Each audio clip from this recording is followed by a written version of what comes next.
For me, it is so inexpensive here. I just start handing out pesos. Yeah, I have no stress. All you have to do is say hola, and you've got a friend. My hairs just started going up on end. It just was so real to me. I had 4 IVs, 2 doctors, 4 nurses with prescriptions. Total bill was about $110. Meet Rob, a 63-year-old from Massachusetts who left the high prices of the US behind to retire in Colombia's peaceful coffee region. In this interview, he reveals what life is really like in Pereira, from rent and daily costs to healthcare and day-to-day life.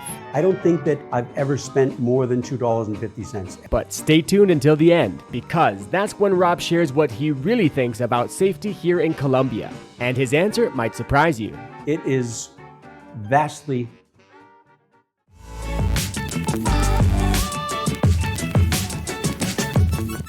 I am currently with a new guest that has some cool information to tell us and a cool story, so let's get to know him. What's your name?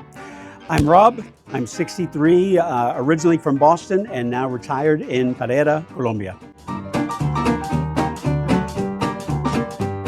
What did you do back in Boston? I was born in Boston, but I really moved to an island about 45-minute boat ride from the mainland of Massachusetts, and it's called Martha's Vineyard.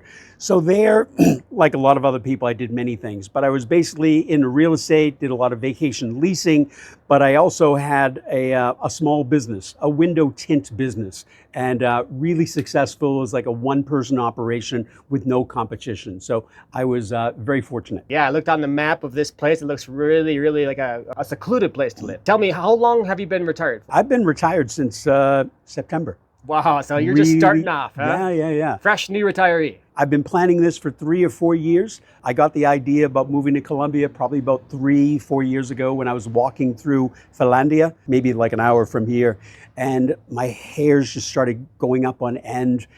The brightly colored houses, the grandmothers washing the streets, the Colombian families, and there was a guy on a horse with a cowboy hat, and it wasn't like Disney World. This guy was actually coming from the coffee fields, and it just was so real to me. So I'm going, I want to do this. Let's talk about accommodation, for example. We're here in your apartment. What do you pay for this apartment?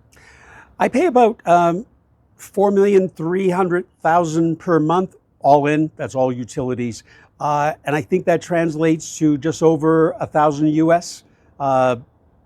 I come from Martha's Vineyard. It's one of the most expensive places in all the United States. So I can't even tell you. To have this with the views, it might be $5,000 a month, plus utilities. So it's an incredible value. And what I'm paying here, my understanding is that few people pay that much. So many expats, gringas that are here, they're paying a fraction of that. And the quality of life for them is fantastic. This is the 9th and 10th floor. It's a 2-story penthouse. It has 4 balconies, really spacious, 2 bed, 2 bath. 2 balconies right here? Yep, 2 here, and then there's 2 upstairs. And really nice because what's really great is looking down into the private courtyard. And these are all like the single family houses. Then there's a sister building right over there that's connected. Great security, pool, gymnasium, playground. It's missing a TV, as you can see. Dining room, 3/4 bath there. Little details I'm trying to upgrade, and I'm buying screwdrivers and Allen wrenches and getting it all together. This is my the extra bedroom. Sometimes friends come over and it's late at night, say just crash here. This is basically my son's room when he comes in once or twice a year. Kitchen over there, and like everybody, they've got a washing machine over there and a drying rack. It's kind of a weird thing, this whole drying rack thing. I had no idea. There's no such thing as a dryer around here. If there is, I'm going to buy one. So that's basically it on the 9th floor, but we can go up to the top. My favorite, and it's what really got me hooked here. What's incredible is when it rains, you know how the rain is just insane around here? This whole skylight up here it's thundery. Like you can't hear the television. You can hardly hear the music. It is so loud, and I love it every single time. So we're here in the master bedroom. You've got the bathroom in there. There's a jacuzzi, a rain shower. And I like this view. The view during when it's rainstorms, you can just see thunder and lightning crossing the sky. On the 10th floor, you can see a lot. And then you've got all the restaurants like Danacia, Baludo, Pacifico, but then they've got family restaurants right next door, then even more down the road. You never have to worry about what to eat. There's always something around here. And the part that really sold me was the deck. I love the tile. I love the view. You can see mountains that way, this one here. And, you have friends over and just kicking back here, the view, the breezes. What's really wonderful is that you've got a breeze going right on through, so you're never hot at night. It's picture perfect. We're in a 6 area, Estrado 6 area. For people that don't know, Colombia is divided into stratos, which are social classes or economic classes, you could say. And this is like the top level, the highest quality, and the most luxurious part of the city. Most luxurious part of each city has the highest expenses for water, electricity, and that. So you're in 6 right now, right? I'm in a 6, and it's convenient. I've got every sort of type of food that you want is within walking distance. The mall is 10 minutes if you want to climb that hill. There's rock and roll music, there's salsa music, there's anything you want within walking distance. So in the middle of this chat, we're getting a bit of rain. And we're in actually one of the rainiest cities that I've ever lived in, Pereira. Have you been in a rainier city besides Pereira? Yeah, I've lived in Bucaramanga, I've been in Medellín, I've been in Bogotá, Barranquilla, Cartagena, Santa Marta. I've done a lot of traveling through here. But I will tell you, I have never in my life experienced the rain that I have here. It rains so hard, it's like Southeast Asia, but the difference is that the thunder sets off car alarms downstairs. I've never seen that anywhere in my life. I love it. It's like it's a show almost every night, but you just adjust to it. It rains for 10, 15, 20 minutes, and then it's gone, just like it does in Florida. That 10, 15 minutes is coming, so let's go inside. Okay. I've never thought about a budget. So I can tell you that I probably spend about 35 bucks a day. That's with coffee, that's with a great meal, maybe 2 meals a day. Are you talking about eating out or usually eating out. I do some cooking inside. I'm starting to do more, but eating out, yeah. How many times do you eat out per day? Is it usually 1 or 2 or? 1 to 2. Sometimes I'll have something light when I'm coming back from the gym, like going to the place we just were. And then at night, there's so many places, but I'll usually walk. Sometimes I'm getting Rappi and just have it delivered, which is phenomenal. So that's $35 a day in general? I think so. So what does that bring you to per month? Is that about 900 or something? So that's going to be, like, I would say, maybe 1,000. So close to what you're paying in accommodation for. You're paying that in food here. Yeah. And you're eating well. You're not cooking much. So how would that compare to your budget or what you paid back in living in the U.S. and Massachusetts? How much would you pay for food there? Thousands.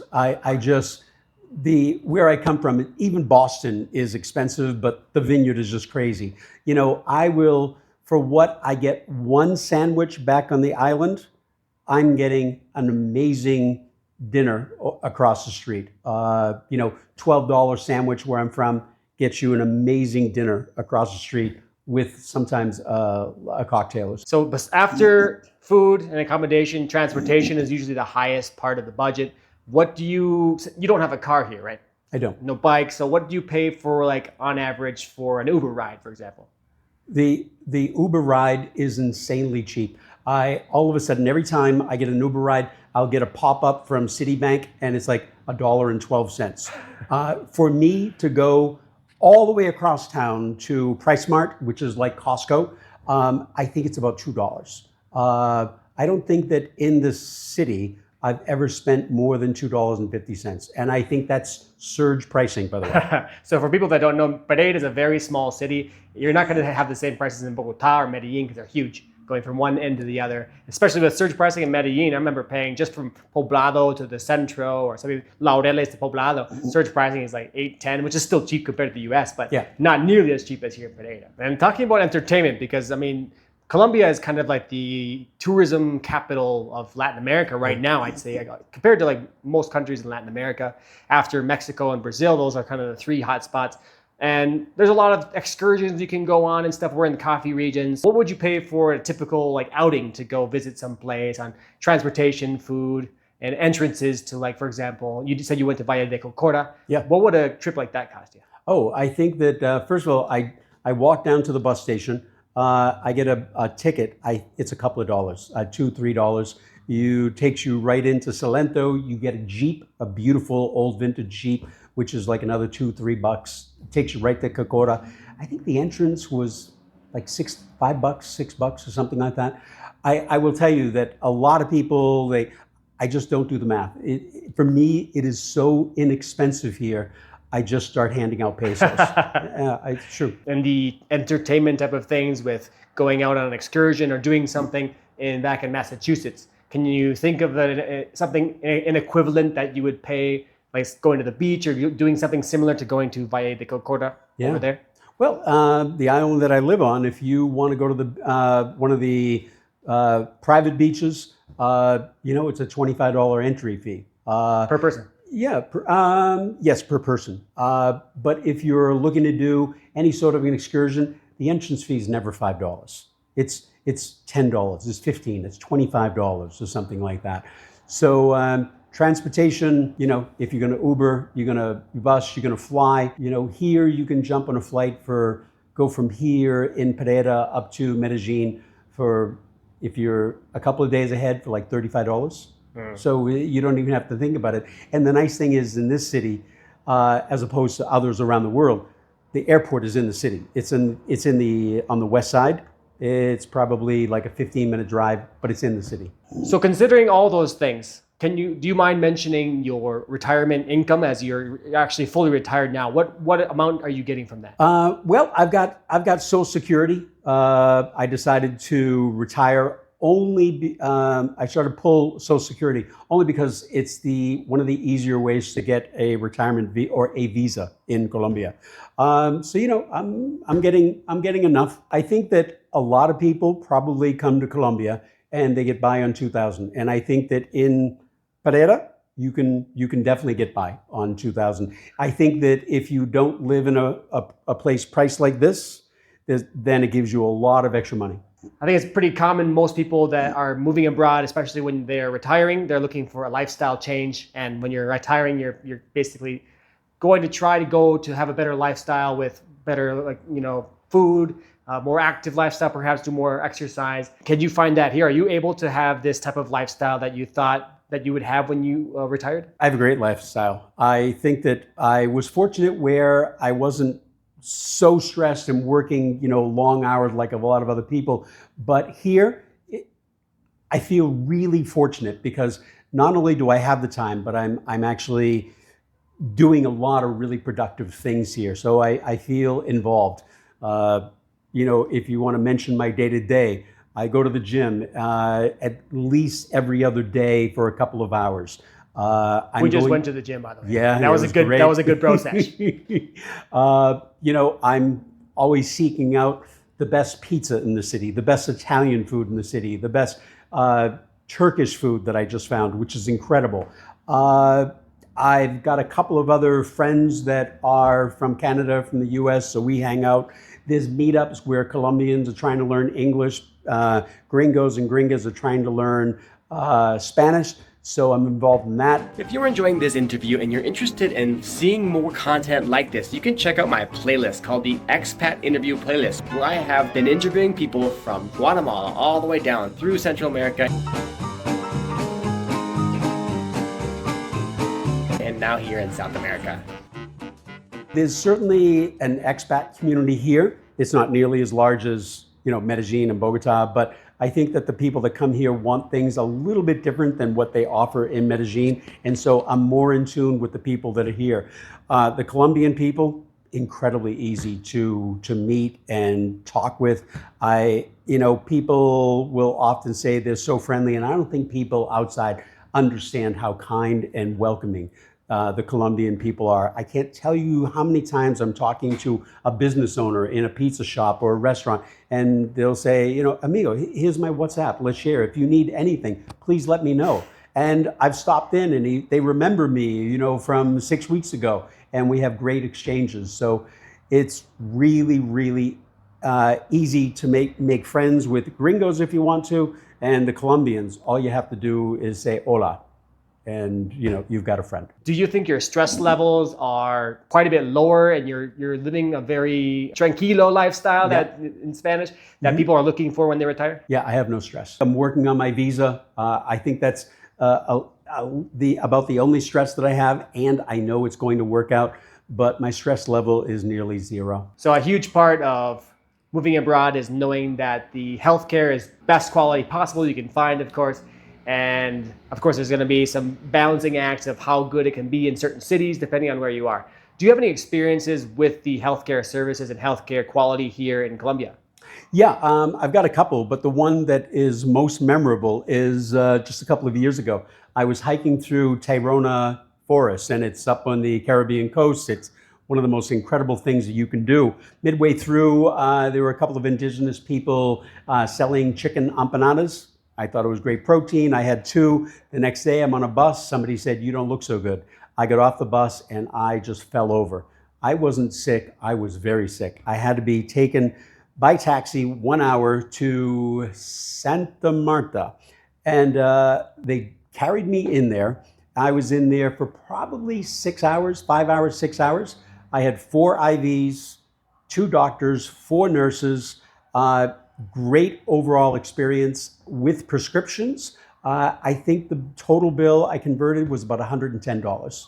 And I had travel insurance, and I was compensated 100%. Wow. So overall, you didn't pay anything, but if you would have paid out of pocket, it would have been incredibly affordable, right? Yeah, I think everybody knows that if it was in the United States, it wouldn't be $1,000, it would be thousands of dollars for the same service. So you ended up recovering, and you thought the service was quite good that they gave you there.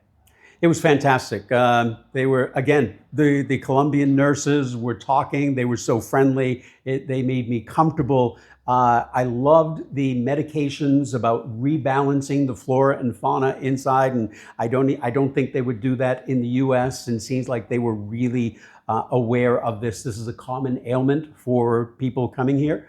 So yeah, it was an overall really positive experience, and one of those things that made me kind of fall in love with Colombia. The attention to the care that they gave me. Another part of moving to Latin America is being afraid of violence and crime, because Latin America, of course, is renowned for violence. It's one of the most violent regions if you are a criminal or you're a drug trafficker. Mm-hmm. And I don't think you are. Are you trafficking drugs currently? Not at all, not ever, 100%. 0%. So are you afraid of the crime and the exaggerated statistics that you see in the media about how impossibly dangerous it is to be in Colombia or travel Colombia, live in Colombia? Yep, I think that it is vastly over-exaggerated. Is there crime here? Yes. I think it's where you are, just like where you are in the United States. But I'll also say this. I know the statistics about the number of visitors coming in. They get about 4.5 million visitors coming into Colombia. And a tiny fraction of people have issues, negative issues. And from what I see online, it's usually men doing things they know they're not supposed to be doing. If you come here and you enjoy the parks, you enjoy dancing and salsa lessons in Cali for nothing, and you come just to have a great time doing what you know you're supposed to be doing, you'll have an amazing experience.